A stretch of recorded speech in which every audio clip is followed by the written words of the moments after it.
Hello, म रमेश प्रजापति। आज म तपाईहरुलाई एउटा नयाँ भिडियो लिएर आएको छु।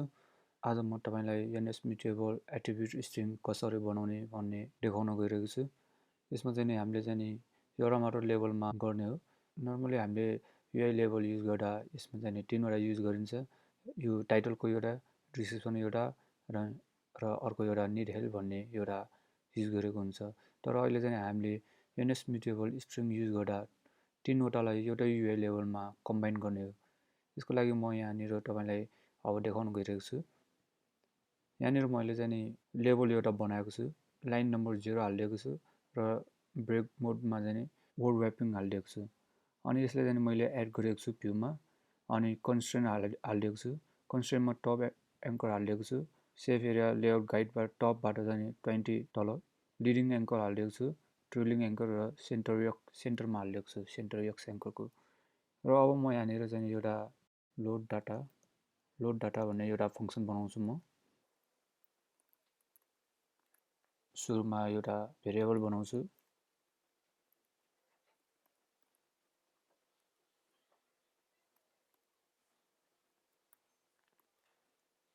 How to use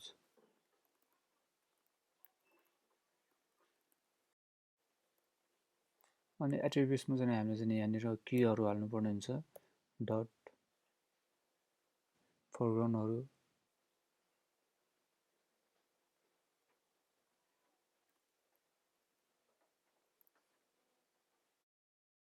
foreground colour,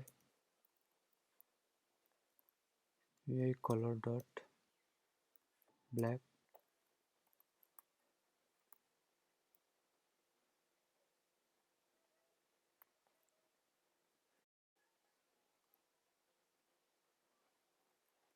UI font dot system font 21 dot semi bold, text dot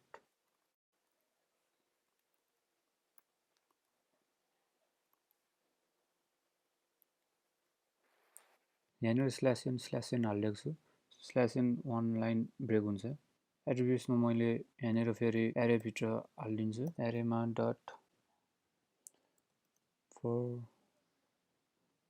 foreground colour यहाँनिर किन आइरहेको छ नि, foreground colour equal to UI colour dot dark grey,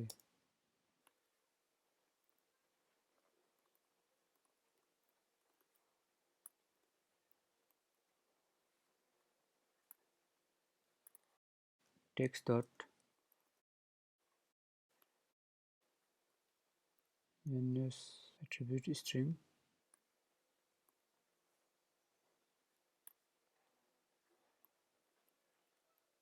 need help भनेर हाल्छु। यसको चाहिँ नि यो पनि अब दुईटा लाइन ब्रेक गरिदिन्छु म। /n यहाँनिर foreground colour UI colour dot red font equal to UI font dot system font 23 dot semi bold। अनि यहाँनिर चाहिँ म एउटा स्याडो पनि हालिदिन्छु। स्याडोको लागि चाहिँ हामीले चाहिँ एउटा अर्को एउटा NS स्याडो भन्ने युज गर्नुपर्ने हुन्छ। Let shadow equal to NS shadow dot shadow offset equal to CG size width and height 3 shadow color UI color dot black, radius shadow radius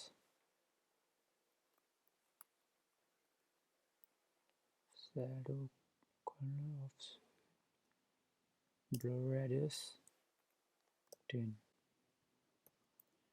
यहाँनिर चाहिँ हामीले अब dot shadow equal to shadow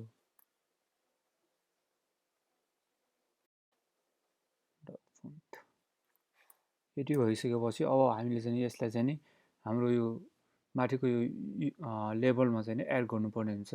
my लेभलमा my लेभल dot attribute text equal to text, यो टेक्स्टलाई चाहिँ हामीले माई लेभलमा एड गरिसकेको छु। अब चाहिँ हामी यो रन गरेर हेर्छौँ।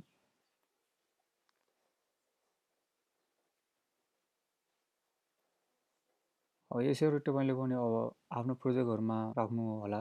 अब केही प्रब्लमहरू आयो भने तल कमेन्ट गर्नु होला, म कमेन्टको रिप्लाई गर्नेछु। अहिलेलाई यति नै, र भिडियोलाई लाइक गरिदिनु होला अनि सब्सक्राइब गर्नु नभुल्नु होला। धन्यवाद।